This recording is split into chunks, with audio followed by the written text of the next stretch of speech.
Hey, what's going on, everybody? Welcome back to the channel. Coach Greg recently put out a video called Don't Excuse Obesity. So I wanted to take a look at that video and break it down with you to talk about whether or not it makes sense. I personally have went down from 210 pounds down to 145 pounds in about a year when I was cutting the most weight as possible. So I want to take a look at Greg's opinions and advice and see whether or not these things that he's talking about might be able to help you if you were in a situation like me and may want to get results like what he's talking about or what I've seen. Let's get into it. And now I'm going to give you actionable steps, things you can do right now, right after this video's done, to make dramatic changes in your fat loss routine. That's a really bold claim. Things you can do right after this video's done. So let's see if that's true. Number one, eat when you're hungry. If you're hungry, go eat. It's that simple. If you avoid eating and say, no, I'll just put it off till supper, you will have a rise in ghrelin, the hunger hormone, and it can cause you to binge and overeat calories later in the day. How often have you gone the entire day hardly eating anything, thinking, wow, I did so great, only to binge and splurge and eat thousands of calories at night? That ever happened to you? Well, if you don't want it to happen, eat when you're hungry. And so for most people, eating approximately... Absolutely right, in my opinion. If you starve yourself all day because you think, okay, I'm not eating, I'm going to lose weight, not only are you going to lose muscle mass in case you're trying to build muscle, but you're also going to probably feel miserable throughout the day. And even if you can make it through most of the day without eating, by the time you get home and eat, you're now going to splurge. The second that food hits your tongue, you're going to be eating everything in sight. So the nutrients that you're taking into your body, they weren't able to be spread throughout the day, only towards the end of the day, such as protein, right? Something that's going to help you build and maintain muscle. And you may even overeat your calories by the end of the day. I used to intermittent fast. Do I advise intermittent fasting? Absolutely. If it's done correctly, if it's done in a sustainable way, 100%, it's great because it allows you to be able to take calories away from your daily allotment and kind of push those calories to later so that without even thinking about it, you lost weight because you took a meal out of the equation. Therefore, if that meal was 500 calories or so, if you do that once a day, by the end of the 7 days, if you're taking away 500 calories a day, you're going to end up losing a pound per week. Sounds great, right? The only thing is many people push it really, really far and they end up forcing their body into a very uncomfortable position. Even if you feel good all day without eating, the second that food hits your tongue, you're going to be non-stop. You're going to be an animal. And so that's the scary part. So you want to try to control that as best as possible. And a way to control that is to fast less. So don't force yourself into a very long period of not eating. Or do what Greg said, eat 3 to 5 meals a day. Personally, I recommend 5 so that you can have a protein meal spread throughout the day, incorporate some protein into your diet so that you're building and maintaining muscle the best as possible. Take a look at his sandwich. Most of you would probably think that Greg is crazy. Well, he is crazy, but not for this reason. Before you watch this freaking video, like it! Like the button right now! He's eating a lettuce sandwich, okay? How many of you would sit down and instead of using bread, use lettuce? How many of you? Tell me. Probably not a lot. Have I done this in the past? I have. I have done this. I did this before I even knew what weight loss was like. I did this back in the day when I thought that carbs were the enemy, when I didn't realize that it comes down to calories and not carbs when you're looking to lose weight. So I would make sandwiches like this. And were they good? Yeah, it was good. Actually, his sandwich looks pretty good. He's got a whole bunch of good stuff stacked into that thing. So is there anything wrong with this? Of course not. It's a fantastic method to take some calories out of your diet. Or you can use a lower carb bread. You could use a regular bread that just has lower calories. However you find a way, but take a look at what he's doing. Keep in mind, this is something that is very feasible for most of you to do. Depending on the bread, it might have 100 calories a slice. You've just lost 200 calories out of that meal simply by replacing bread with the lettuce. So really, really good idea.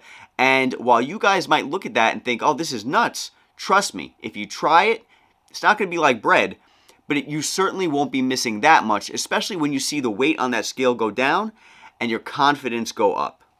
Take a look again at what Greg is doing here. I really like the fact that he's eating an open-faced sandwich. Now, I didn't see him eat this whole thing. He might have eaten 2 of those. But at the end of the day, this is another method that you can use in order to eat less. He took another piece of bread out of the equation. Remember, 500 calories a day. If you can look at your diet, the diet you eat right now, and subtract 500 calories somehow, some way from that diet, even if it's by taking out 1 soda, 2 pieces of bread, a slice of cheese, all those things add up. If you take away enough calories, you will be losing weight. If you're eating less than you did the day before, you will be losing weight. So that's the idea. I can also see the ketchup on the counter. If I can see correctly, it's got a blue label on that Heinz ketchup, and that means that that's the no added sugar ketchup. So another great way to make a meal and make it lower calorie. Look at the foods you eat every single day and reimagine that food, but with lower calorie alternatives built in. So if you like bread, for example, well, rather than have your normal 200 calorie a slice potato bread or whatever the case might be, go get 647 bread. It's like 40 calories for a slice. And then you can go ahead and eat 2 because you're not adding all those calories from that high calorie bread. So look at what you love and reimagine it in a lower calorie version. What can you substitute? Change the cheese, change the ketchup. Before you know it, that meal is like 100, 200 calories less, and you're already on the way to weight loss, and you haven't even changed the diet that you already love. Next, drink more water and or non-nutritive sweetened beverages. Enough with the regular pop, juices, and so on. Switch to diet. There's nothing wrong with using artificial sweeteners, and in fact, research... Greg is a huge advocate for artificial sweeteners, and I use them myself. You have the chemical stuff, and then you have the more natural stuff. Find a balance, whatever you guys like. Artificial sweeteners will help you to lose weight. Why? Because you feel like you're taking in sugar. It's giving you an experience more than water, but it's not actually causing you to gain weight. People think juice. Oh, juice, it's a whole type of food. It's not. It's got to be healthy. It's got to help me lose weight. Absolutely not. Soda is as bad as juice, with a couple of different exceptions, okay? So at least when it comes to weight loss and weight gain. Regular soda, no good. Regular juice, no good. Seltzer's a great option. Diet soda's a great option. Zevia is a great option. Anything that has 0 calorie. You can even just take water, add lemon to it in order to make it more fun. Maybe add a little monk fruit into that in order to, sweeten it up a bit without the calories. Whatever you can find to do, but don't drink your calories because they're not going to make you full. And you're going to be drinking hundreds and hundreds of calories and not even knowing it. And then you're going to eat after because, again, it's liquid. It's not going to make you full, right? You're not going to feel satisfied. Then you're going to have a sandwich, and then all of a sudden, you went over your calorie allotment for the day. Now, there are some people that say, no, it makes them hungrier and so on, but for the most part, this is not true. And so if you're not... He said there's some people that say it makes them hungrier. I haven't heard 0-calorie alternatives make people more hungry. But I can tell you that they will get you addicted, if you're anything like me, to sweet stuff. If your body is accustomed to eating sweet or drinking sweet, these habits can form. So whereas I never used to like dessert, I started incorporating 0-calorie drinks into my diet in order to help me feel satisfied during my weight loss journey. They were doing a great job, but I noticed myself reaching for sweet stuff more often now. So, whereas I never had a sweet tooth, 0-calorie alternatives turned me into someone who loves sweets now. Now, I know that I can break that habit, but it takes work. You have to break the habit. You have to force yourself out of that position. But keep in mind, a 0-calorie option can cause you to crave sweets more often. And if the sweets you're grabbing have sugar, well, in that case, the 0-calorie alternative actually helped you to create a bad habit, which will cause you to gain more weight. So keep that in mind. Next, eat more protein, preferably 1 gram of protein per pound of body weight. Protein has a higher thermic effect than carbs and or fats, and so your body burns off more calories trying to convert that protein into stored body fat. Not only that, protein is also more satiating, and so when you're eating protein, you're less likely to be hungry, to get cravings for other foods, and so with a high protein diet, a lot easier to stay on your diet, and you will in fact burn off more calories. Everything he said is right, and you're also maintaining and going to put your body in a position to build muscle mass better, right? Because you're consuming protein. So everything he said is accurate. It's going to help you to feel full longer. It's going to help you to burn more calories just by digesting the food. All that stuff, great advice. I try to eat protein 5 times a day minimum. Next, get some kind of a fitness tracker that can track how many steps you're eating. That can motivate you to walk more. Perhaps you'll park further away from the store, or you'll move around more in your house, and set your goal to walk 8 to 12,000 steps a day. Obviously, the higher the better, but any amount of steps more than you're doing right now will ensure that you're burning off more calories. For a lot of people, 8 to 12,000 steps is going to be a ridiculously large amount, so take it in small increments. Even if you have to start at 1,000, 2,000, 3,000, get a tracker. They really do help, and they're gonna ensure that you're keeping accountability for your moving goals. They're really going to help out a lot. Personally, I like to wear my tracker everywhere I go. I try to hit at least 10,000 steps a day. And most of the time I'm hitting like 15, 20,000 steps. That might sound like a lot to you, but once you start doing it, it really becomes second nature. Just look to move more. Find an excuse to look to move more. If you don't have to take the car, don't take the car. And then all of a sudden you went on a 30-minute walk, you have 5,000 steps, you walk back another 30 minutes, you got another 5,000 steps, and you're good to go. Also, studies show that those who are walking 12,000 steps a day live longer and are leaner than those who walk fewer steps. But keep in mind though, walking and moving, it's great, but it's not necessarily the best way to lose weight. If you think I'm going to walk and lose all this weight, no. Even if you think I'm going to run and lose all this weight, no. If you're not watching your calories and you're not accounting for your calories, you can eat back all the calories that you burned through movement in half of one meal. So keep that in mind. Exercise should not be the first way to go about trying to lose weight with. It's not going to work. You're going to fail. Exercise is a great thing that you can add into your lifestyle if you want when it comes to losing weight once you're already tracking your calories. Now, you're tracking your calories, so you automatically know you're going to lose weight, and a little exercise on the top, that might really set it off nice. Especially once you start to get to those really low body fat percentages where you can't remove any more calories, and now you need something else in order to take calories away. Sleep more. When you're sleeping, you can't be eating. And if you think that you're going to just stay up later to burn off more calories, this is not a good move. He's right. If you can force yourself to go to sleep every single day at a decent time, you will be eating less because you know that when you're staying awake, you're eating more. Fantastic advice. I also notice when I don't sleep enough, I get extremely more hungry the next day because my body's not running right. My brain's foggy. And I'm reaching for bad foods when I'm in a tired and not rested state.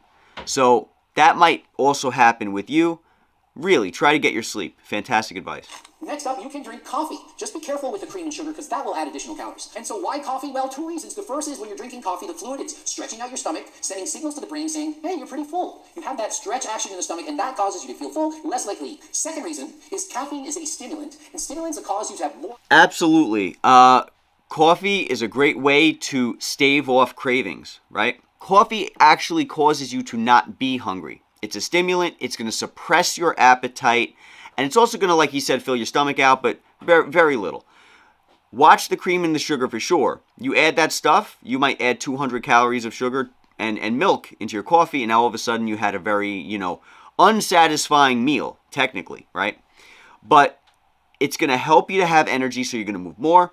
It's going to suppress your appetite so that you're not wanting to eat as much, but also keep in mind it might work so well that you might end up missing a meal and you may end up getting more hungry later because of it. So keep in mind, very, very powerful stimulant, caffeine.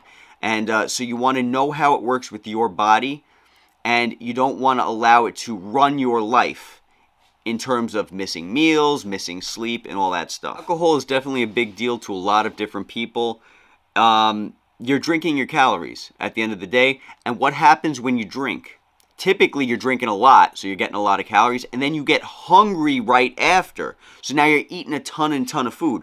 You could be good all week with your calories, and then all of a sudden Friday night comes, Saturday night comes, you blew the whole week's worth of work and more, all because you drank too much and you weren't responsible. So keep in mind that there are lower calorie options out there. Even the low calorie options are going to cause you to want to drink more, so they can still add up. Doesn't mean you can't have alcohol, but you have to remember what your main focus should be, and that is your body. If you look at bodybuilders and people who are trying to be models and stuff like that, they avoid alcohol. It may sound boring, but most of the time they're avoiding alcohol. They're making the wise decision, the smart decision. They're putting their bodies and their health first over the fun. So that might be something you want to do.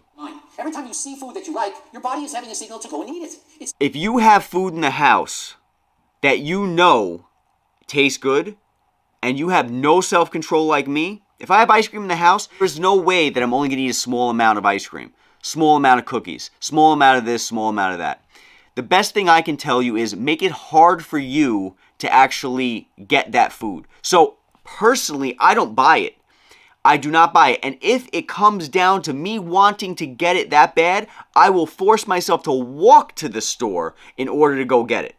But most of the time, I'm sitting at home, I have an alternative, I have my strawberries, or I have something that is much lower in calorie that's still sweet that I can enjoy instead of ice cream, cookies, and all that stuff. Most of the time, I like eating more for less calories rather than eating a small amount for more calories. So something like strawberries, super low calorie, super high volume, tastes good, great way to go about it. Greg's saying hide it. Excellent. Excellent mentality. Hide it. Maybe you'll forget it exists, but if you're like me, you're not going to forget that it exists. So keep it out of the house. I don't even buy peanut butter because it will not stay on my shelf. It'll be gone. You might have to actually go that far, and is there something wrong with that? No, because if that is what is your downfall, if you don't have self-control, if you have not learned yet to control the urges that you have that are hurting you, well, it's better to just chop off that limb altogether, right? Throw it out, don't even buy it, don't even bring it into the house, and make it a once-in-a-while occasion type of a thing.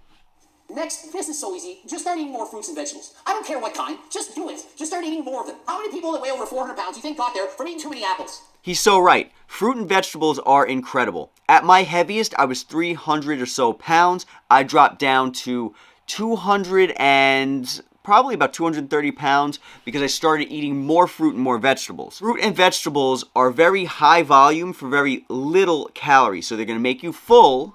You might have to eat a lot of them, but they're going to make you full. You're going to always be full, and you're actually going to be losing weight while you're eating because the amount of energy that they take to burn off is more than the amount of energy that they actually contain within the food. So you're going to be losing weight by eating fruit and vegetables. You may not like them, but try to find a way to like them. You don't have to eat all of them, just like Greg mentioned. Eat a certain type that you enjoy and incorporate them into your meal. So something that I do, for example, rather than eating a pound of pasta, maybe I'll chop that pound of pasta in half, get rid of half the pasta, and throw another half pound of vegetables in. So instead of that pasta, I substituted it for the vegetables. Now I have pasta and vegetables. I'm going to be happy I have my pasta. I'm going to be full because I have my vegetables. And you have just cut out a ton of calories simply by doing that one step. Next, choose lower fat cuts of meats and low fat dairy products. And why? Well, because fat has the highest calorie. Excellent point. You want to make sure that you're looking at low-fat options because, as Greg mentions, fat has the highest amount of calories per gram. Higher than carbs, higher than protein, higher than sugar.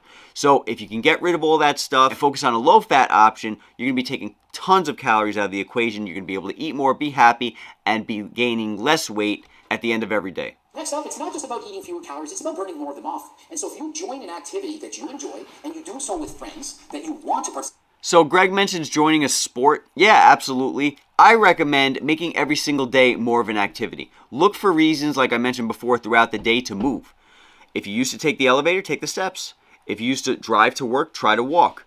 All of those little things are going to add up. If you're playing a sport, of course, that's very good. But you're only playing the sport for maybe an hour.